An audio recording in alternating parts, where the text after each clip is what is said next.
winners, now let's take a little stroll down memory lane with some of our drivers. Mike won the inaugural edition of the Progress Pace in 1996 with Ombro Operative. So what can you tell me about that horse?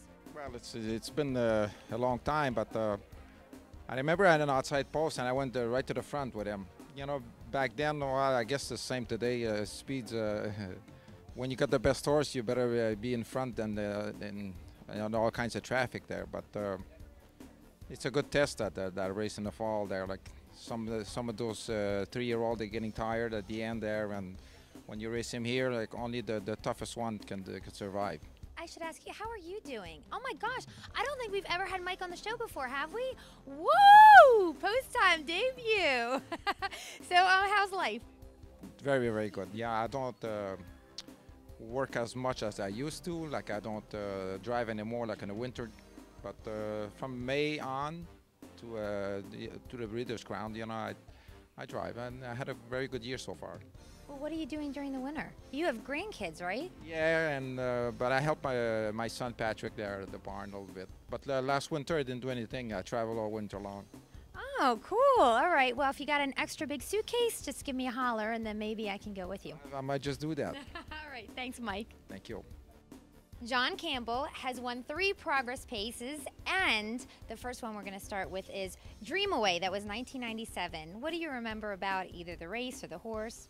Well, Dream Away was one of the top 3-year-olds of that year. I first started driving him in the jug. He won his elimination and unfortunately made a break in the final, which was very disappointing. But he bounced back later on in the fall to win the Progress, which a lot of money and a lot of prestige. And, you know, he was a very easy horse to race. And I forget whether it was the elimination or the final, but it was a horrible racetrack. It rained all day. I do remember that part about it. And actually, that was in 1997, so that was the very second Progress Pace. So that's kind of cool. I think the final one for like $100,000. Now we go for like $400,000. So it's all about progress. See? Okay, the second one we want to talk about is 1998 Browning Blue Chip. What can you tell me about him? Well, Browning Blue Chip was a colt that came on later in the year. Same thing, didn't have as much success at Delaware, and you know, thought he had a chance to win the Messenger, but he didn't get it done. But everything came together for him when he came here for the Progress Pace, and he ended up the year as, you know, certainly one of the best 3-year-olds. He got beat a nose in the Breeders' Crown after the Progress, so he held his form right through the fall. How do you remember all that? I'm not sure what I ate yesterday for lunch, right? I remember the good ones. And the last one we want to talk about is Art Major. That's probably one of my favorite Progress Pace winners.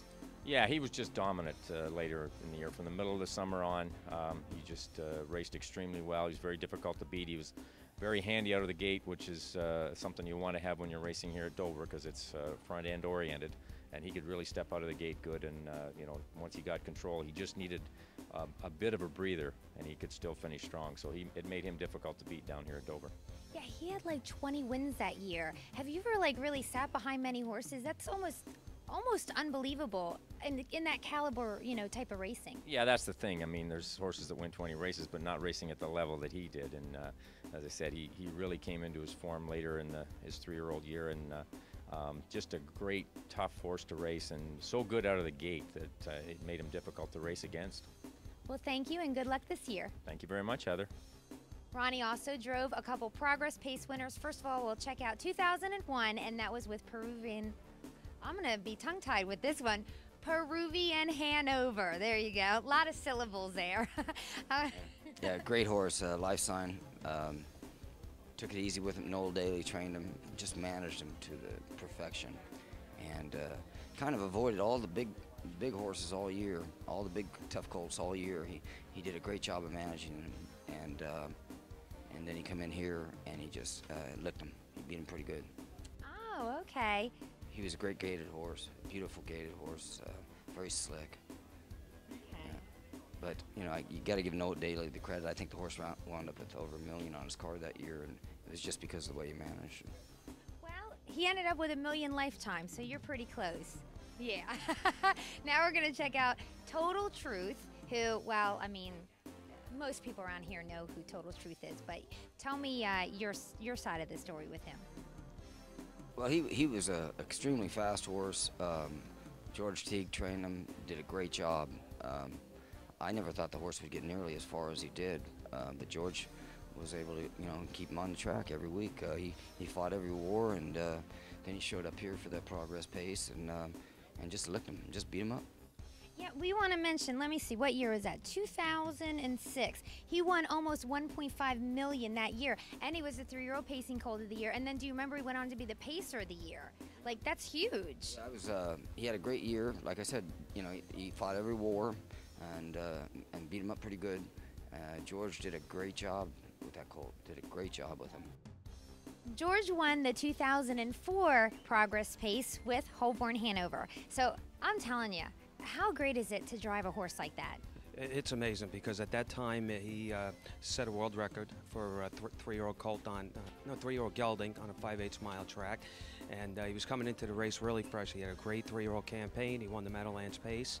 And, he was top horse for horse 3-year-old of the year honors. And to drive a horse like that, it's just, it's great, and, a couple of years later, he set the world record, 146.4. So, words just don't describe it. He's terrific. Yeah, he had $1 million year when he was a 3-year-old. But yeah, that's like the big deal is like 2 years later, he ends up going in 46.4 up at the Meadowlands.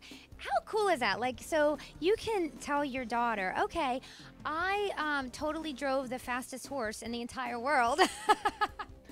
Yeah, she doesn't get as excited about it as I do, but I think she still thinks it's pretty cool, though. And that's just about it. It's pretty cool, and then probably forgotten about now. Oh, no. Well, I didn't forget about it, so. And I haven't either. It was a great day, and, the race here, the Progress Pace that night, that was a great race also. Thank you, George. Heather, my pleasure. Luke has also won 3 Progress Paces. We're going to start with the one in 1999, and that was Royal Flush Hanover. What can you tell me about the race or the horse? He was just a really nice little horse. I think he caught me by surprise. I think we were sitting back with him, made a move at the half, and he swept the field. And it's always nice to win, right? Yeah, and actually, I think he won like 16 races that year, that's a crazy amount, like when you have a horse that's double-digit wins, right? Yeah. No, he was a real nice bred horse too. He come from we call it the royal family. Hence the name. So now we're going to move on to 2000, and we've got Powerful Toy, and we're very proud of that horse here because he's a Delaware Stallion, and you were the regular driver of him, right? Yeah. I drove him all year. Drove him in Lexington. Won the King Pace with him at Freehold, and also the Progress here. Anything special about him? Fun to drive? Not fun to drive? No, he was a nice horse, and Lou Damiano on them, trained by Monte Gilrad. Those are good connections. Yeah. And the last one that we're going to talk about is, I know it's Radar Sign. I was going to try to get the year here. All right, what do we have? 2003. Okay. And what can you tell me about him? He was a nice horse. He was a speed horse, real easy to drive. Just, I think he won out of a 2-hole that night, though. But he was the type of horse, though, from any post, usually you get placed and you'd be riding in a race with him, so it wasn't very complicated. What's really amazing about this horse, we have the little lifetime stats here. Do you see that 2008? So he was racing this year. It looks like his last start was at Freehold in August. That's a tough horse. I mean, wow. Yeah, well, that's what happens when they geldings most of the time, right? Right. Yeah. They just keep trucking along. Well, especially if they're racing well. And a lot of them don't mind, they're happy being a racehorse. Right. I thought you were going to say they're happy being a gelding. Maybe that too, who knows? No comment from Luke about that. Right, stallion. There you go. Thanks, Luke. You're welcome. In 2005, David won with Gryffindor, and he actually was on a really good streak when he won the Progress Pace. Yeah, he come out of Lexington in top form, and he held it for about 2 months. Yeah, I think he won, the Messenger at Harrington, which that was really cool, and then went on to win the Dancer at Freehold, and then won the Progress Pace. And his competition in the Progress Pace was gigantic. Yeah, Pellion had the entry in there, Rock and Roll and Village Joel. Oh my gosh, I totally forgot about Village Joel. Wow.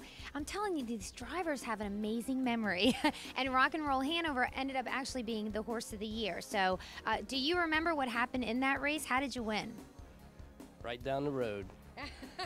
He could leave so fast, and they had the 1 and 2. I think I had like the 5, and he was very quick off the gate, and he got stung like 26 of the quarter, but he was able to get a breather in the second quarter, and he held Rock and Roll Hanover off. Okay, and that happened, gosh, almost like 3 years ago now. Now I'm going to ask you another question. Do you remember what you had for lunch yesterday? Wait a minute, let me think now. Yesterday, I went to Chicago yesterday, and you know what? I don't think I had lunch. I waited till after the races, Eve. All right. Well, driving on an empty stomach is sometimes an okay thing. So thank you, David. All right, Heather. And I was going to interview driver Brian Sears, who won last year with G's House, but this is what happened after the race in 2007. Okay, just stop. Wait, no. I at least need one quote, Brian.